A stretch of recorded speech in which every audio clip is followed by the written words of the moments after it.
എന്റെ ജീവനെടുത്തോളൂ എന്ന് പ്രാർത്ഥിച്ച ബാബറിനെ തുടങ്ങിയ മുഗൾ വംശം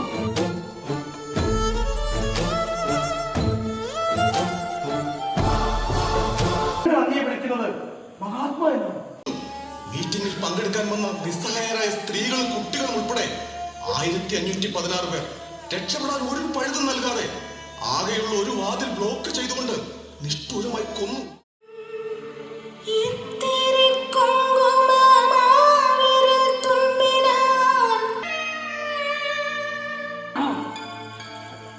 നാളെ നേരം പുലരുന്ന നേരത്തു നഗ്നത മറയ്ക്കാൻ ഒരു കീറ തുണിയില്ലാതെ വിശപ്പടക്കാൻ ഒരു നേരത്തെ അന്നമില്ലാതെ